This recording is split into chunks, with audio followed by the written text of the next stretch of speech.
धर्म के दिन भी व्यक्ति अपने चेहरे पे ही नहीं, अपने मन में भी कुटिलता भर करके आता है। तो एक नियम हर एक व्यक्ति को लेना चाहिए। वैसे तो नियम हमेशा के लिए हर क्षेत्र के लिए होना चाहिए, स्पेशली स्वयं के घर में भी होना चाहिए। जिनके साथ आप रहते हैं और जिनके साथ आप संबंध अच्छे बनाना चाहते हैं, क्योंकि रिलेशनशिप्स के प्रॉब्लम आजकल बहुत आ रहे हैं।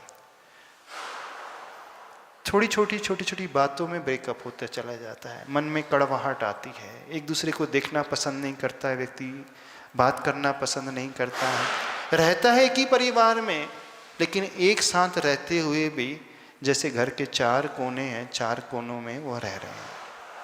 एक छत के नीचे रहते हुए भी वो एक साथ नहीं है, वो अलग अलग जिंदगी जी रहे हैं। उसका सिर्फ एक कारण है कि वो सरल भीतर से नहीं, जो है वो वैसा बाहर नहीं है, कुछ ना कुछ छिपाव लेकर के चल रहा है। और आज की ज़िंदगी में तो बहुत ज़्यादा हो गया। जब से मोबाइल आया है, कितने लोग आपस में एक दूसरे को मोबाइल शेयर कर लेते, घर के सदस्य पार्टनर्स लोग शेयर कर देते हो। क्या आप अपनी वाइफ का मोबाइल अथवा वाइफ हस्बैंड का मोबाइल फ्रीली देख सकते हैं? जो लोग लॉक करते हैं, इसका नियम है कि कुटिलता है, छिपाव है, कि कोई हमारी प्राइवेसी लीक ना हो जाए, कुछ बातें हैं वो सामने वाला जान ना जाए। इसका अर्थ ही मायाचारी है ना। जो आर्जव धर्म में क्या होता है, कोई मायाचारी नहीं, जो हम अंदर है वो बाहर है, तो सामने स्पष्ट नजर आना चाहिए। फ्रीली कोई भी देख सकता है। क्या मेरे मोबाइल में मेरी हिस्ट्री चेक कर सकता है? कितने लोग अपनी हिस्ट्री चेक कराने के लिए तैयार हो जाएंगे? अरे कैसे चेक कराएंगे? यदि हम हिस्ट्री चेक करा देंगे तो हमारी असलियत जो है जग जाहिर हो जाएगी, हमारा असली चेहरा दुनिया के सामने आ जाएगा। धर्म में भी और घर में भी 2 जगह विशेष रूप से व्यक्ति अपना नकली चेहरा लगा करके ही जीता है। मंदिर में भी वो ओरिजिनल फेस लेकर के नहीं आता है, कुछ डुप्लीकेट फेस लेकर के आता है, आर्टिफिशियल लेकर के आता है, क्योंकि मेकअप कर रहा है इसका मतलब ओरिजिनल फेस तो लेकर के नहीं आता। जब भगवान के सामने ही आप अपना ओरिजिनल फेस नहीं लेकर के आओगे तो धर्म कहाँ से सीखोगे? और जो आपके विश्वासु हैं, जिनके ऊपर आपका विश्वास होना चाहिए, आप उनके सामने भी अपना ओरिजिनल फेस प्रकट नहीं कर पाते। और आज तो ये इतना ज़्यादा बढ़ गया है और इसी कारण ब्रेकअप्स हो रहे हैं। एक संदेह, वहम, पता नहीं सही बोल रहा है कि नहीं है, झूठ तो नहीं है, पता नहीं किस किस से बात चलते रहती है, क्योंकि कोड वर्ड में नाम लिखा रहता है ना, नाम कुछ और होगा और मोबाइल की मेमोरी में कुछ और ही रहेगा। ऐसे होता है। इसका क्या अर्थ है? मन में कुटिलता, यही तो है। अब इसी कुटिलता के कारण संबंधों में, रिश्तों में कड़वाहट आना शुरू हो जाती है। व्यक्ति चाहता है कि दुनिया मुझे प्रिय माने, मुझे लाइक करे, मेरे पर इतना विश्वास करे। ये विश्वास कब आता है? उस बालक के ऊपर क्यों विश्वास हो जाता है, छोटे से बालक के ऊपर? इसलिए क्योंकि वो भीतर, अंदर और बाहर बिल्कुल एक जैसा। तो हम सबसे कहना चाहते हैं कम से कम 2 जगह, वैसे तो सब जगह हो तो बहुत अच्छा, अब बिजनेस में हो जाए तो बहुत अच्छा, पर आप कहो कि महाराज जी इतने हम सरल बन जाएंगे, इतने ईमानदार बन जाएंगे तो हम तो बिजनेस ही नहीं कर पाएंगे। व्यक्ति कहाँ कहाँ बनावटीपन नहीं लेकर के आता है। बिजनेस में तो वहाँ मिलावट किए जा रहा है, जॉब कर रहा है तो कैसे एडजस्ट करता है टाइम, कहाँ एडजस्ट करता है बताता है, उसको सब पता है। नहीं, ऑफिस जाता है तो वहाँ वो प्रदर्शन है कुछ अंदर और बाहर कुछ और चल रहा है। इवन जो अलाउंस मिलते हैं, फर्स्ट एसी का मिल रहा है, सेकंड क्लास में ट्रेवल करेगा और फर्स्ट एसी का क्लेम कर लेगा। 5 स्टार का मिल रहा है तो 3 स्टार में जाकर के रुक जाएगा, क्लेम कर लेगा। देखना, छोटी छोटी बातों में वो मायाचारी करता है। अब छोटी छोटी बातों में जो मायाचारी करने वाला व्यक्ति हो जाता है, इसका अर्थ है उसकी वो हैबिट में आ गया। और जहाँ वो हैबिट में आ जाता है फिर वो हर जगह ऐसा ही हो जाता है, फिर हर जगह उसके रिश्तों में गिरावट आना शुरू हो जाएगी। वो एक दूसरे के ऊपर विश्वास करेगा ही नहीं और वो विश्वास लायक बचेगा नहीं। और जहाँ ये स्थिति आ जाती है वहीं से प्रॉब्लम लाइफ में क्रिएट होना शुरू हो जाते हैं, वहीं से प्रॉब्लम हो जाते हैं। अब दोनों पार्टनर को एक दूसरे पर विश्वास नहीं है, किसी को विश्वास नहीं है, डर लगता है असलियत पता ना चल जाए। तो दो जगह हम फिर कह रहे हैं, एक जब भी प्रभु के पास आओ, मंदिर आओ, तो अपना ओरिजिनल फेस लेकर के आना। वहाँ हम दर्शन करने के लिए आते हैं, न कि प्रदर्शन करने के लिए आते हैं। और थोड़ी बड़ी बात कहते, शास्त्रों में जो आता है, महिला श्रृंगार सिर्फ पति के लिए करती है, लेकिन संसार में होता पूरा विपरीत है। वो घर में कभी श्रृंगार नहीं करती, जब भी घर से बाहर निकलती तभी श्रृंगार करती है। पूरा उल्टा उल्टा होता है। अब बाहर श्रृंगार करके निकल रही, इसका अर्थ क्या है? दूसरा मुझे देखे, मेरी प्रशंसा करे, अप्रिशिएट करे, इसका क्या अर्थ है? तो ये हो रहा है, इसका अर्थ है नियम से उसके शील व्रत में दोष लगे बिना नहीं रह सकता। वो कितना भी कहे नहीं, हमारा उद्देश्य तो वो नहीं है, हम तो बहुत अच्छे हैं, व्रत का पालन करने वाले, धर्म का पालन करने वाले, हमारी दृष्टि थोड़ी ऐसी है। शुरुआत वहीं से हो जाती है, वहीं से होती है शुरुआत। और याद रखें, जब भी कोई कमी होती है, बुराई होती है, उसका स्टार्टिंग पॉइंट जो होता है बहुत छोटा सा होता है, बहुत छोटा सा, लेकिन धीरे धीरे उसकी जड़ें जो हैं गहरी होते चले जाती।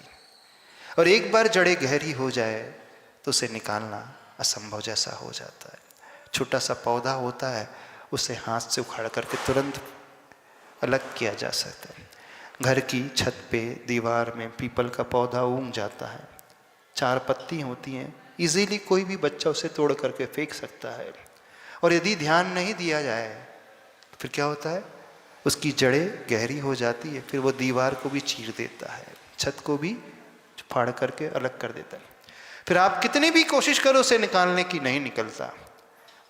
कुल्हाड़ी से भी निकालो तो भी समाप्त नहीं होता है, फिर उग जाता है। वो पीपल के साथ एक परेशानी है, कुल्हाड़ी से भी काट करके भी अलग कर देगा तो फिर से उग जाता है।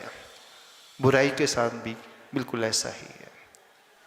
वो बड़ी छोटी भूमिका से प्रारंभ होती है और उसे उस समय कंट्रोल नहीं किया जाए तो उसकी जड़ें बहुत गहरी हो जाती है और फिर रिश्तों में कड़वाहट ऐसे ही आना प्रारंभ हो जाती है। फिर कितनी भी सफाई व्यक्ति दे, वो कड़वाहट दूर होती ही नहीं है। तो आप अपने परिवार को अच्छा बनाना चाहते हो, बनाए रखना चाहते हो, संबंधों को अच्छा रखना चाहते हो, तो सभी लोगों से कह रहे हैं, संबंध अच्छे सरलता की नींव पर ही टिके रहते हैं, उस विश्वास की नींव पर टिके रहते हैं। और विश्वास तब होता है जब हम जैसे भीतर हैं वैसे बाहर आज हो जाएं, तो सामने वाले का विश्वास अपने आप हो जाएगा।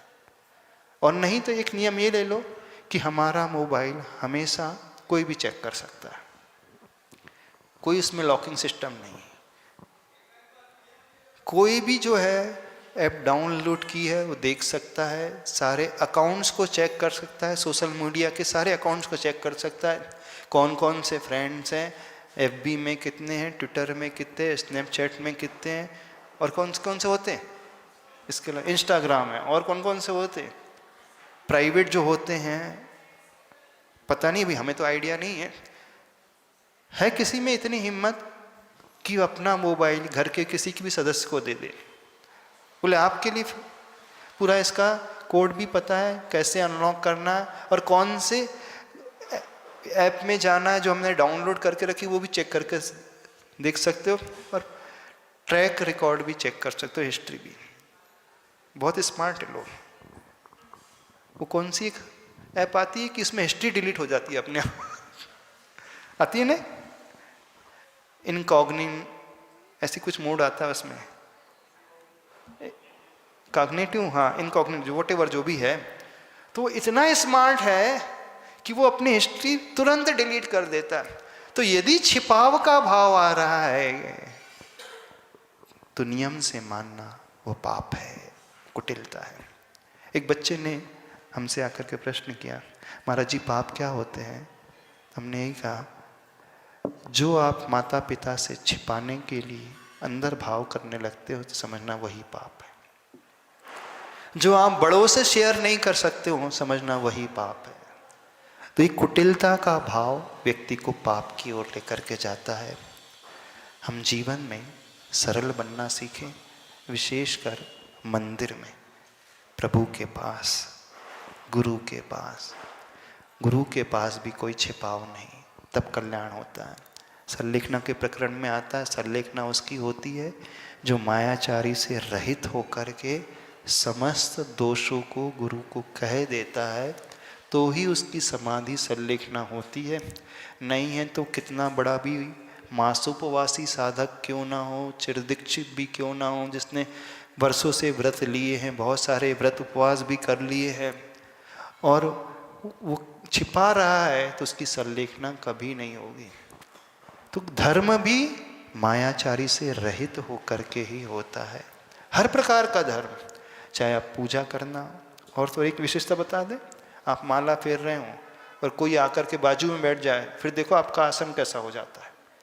नहीं तो पहले तो झूम बराबर झूम शराबी चल रहा था, फिर जैसे कोई आया, हाँ एकदम, अरे आगे बैठ गया, ने माला फेरते फेरते क्या हो गया, मायाचारी। और एक बात बता दे, अभी हम कहें कि कैमरा सबकी ओर करना, हाँ हाँ, जितने बैठे हैं सबकी ओर कैमरा घुमाना, हाँ देखो सबका आसन बदल जाएगा, पोस्चर बदल जाएगा, अच्छा हो जाएगा। ये क्या हो गया?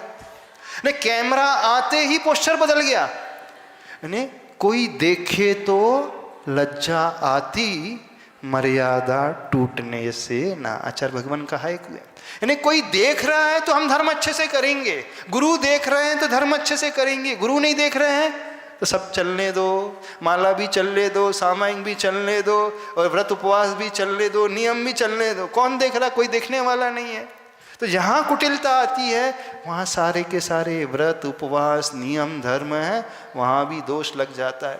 यानी धर्म के क्षेत्र में भी रग रग में उसके कुटिलता समा गई है, वक्रता समा गई है। तो कोई देखने वाला नहीं, जब तक कोई डंडा लेकर के खड़ा ना हो तब तक हम अच्छे से सामायिक भी नहीं करेंगे, पूजा भी नहीं करेंगे अच्छे से, माला भी अच्छे से फेरेंगे नहीं, दर्शन भी अच्छे से नहीं करेंगे। जब कोई नहीं रहता मंदिर में तब देखना आपकी पूजा और सामायिक और माला कैसी होती है। तो दोनों ही सिचुएशन में एक जैसा आपका आसन बना हो, जब कोई देखे अथवा ना देखे, तो मानना आपके भीतर सरलता है, मानना आपने जीवन में आर्जव धर्म लाया है। नहीं है तो रग रग में कुटिलता भर चुकी है। और ये मंदिर में होगा तो वही भाव घर में रिफ्लेक्ट होकर के आएगा, फिर आपकी आदत में भी वही समाया हो जाएगा। तो आदत ही होती है छिपाने की, और स्त्री पर्याय इसी से मिलती है। स्त्री वेद का बंध जो होता है सिर्फ मायाचारी से होता है। तो पूर्व में मायाचारी की तो स्त्री पर्याय मिली, और अभी भी कर रहे हैं तो भविष्य में फिर मिलेगी। पुरुष भी कर रहे हैं तो वो भी स्त्री बनेंगे भविष्य में, और कौन बनेगा? और थोड़ी मायाचारी बढ़ा दोगे तो तिरंचौर बन जाओगे, माया तैर्यज्ञ नस। जितने भी पशु होते हैं नियम से मायाचारी ही करते हैं, और विशेषकर जो धर्म के क्षेत्र में मायाचारी करता है वो पशु गति में ही जाकर के जन्म ले लेता है। तो दो चीजें कह रहे हैं फिर, धर्म के क्षेत्र में, मंदिर में, व्रत उपवास के क्षेत्र में बिल्कुल भी मायाचारी ना करें, जितनी शक्ति उसी के अनुसार करें। जैसे हम भीतर से वैसे हम बाहर से रहें।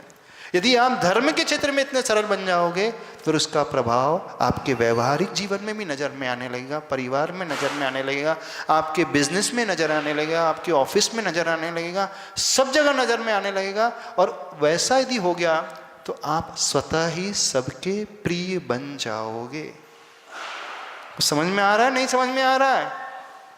कैसी होती है सरलता? सबको याद है, हाँ, मन में हो सो वचन में कहिए, वचन में हो सो तन से करिए। इसका अर्थ नहीं लगा मन में आया किसी को मार दूं तो मन जड़ दिया, बुरे कार्य में मत लगा देना। आर्जव धर्म का अर्थ ये बिल्कुल नहीं है कि हम किसी को नुकसान पहुंचा दें, न दूसरों को नुकसान पहुंचाना है, न स्वयं को नुकसान पहुंचाना है।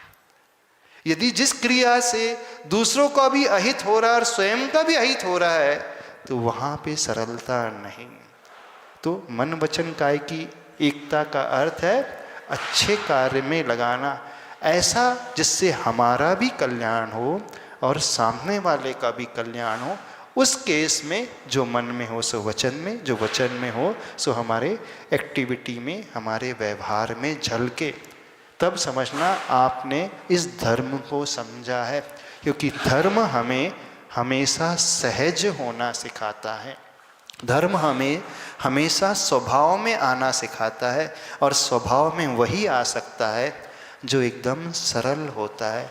जैसे वो बालक होता है ना, पीड़ा होगी तो रो भी दिया, तुरंत हंस भी दिया, तो वो कभी भी टेंशन नहीं लेता, तुरंत अपने आप को संभाल लेता। तो जो सरल व्यक्ति होता है उसके जीवन में कितनी भी विकटता प्रतिकूलता क्यों ना आ जाए, तुरंत वो अपने आप को संभालने वाला हो जाएगा। उसे ना डिप्रेशन की शिकायत, ना टेंशन की, ना ज़्यादा चिंता, ना एंग्जाइटी, कुछ नहीं होता।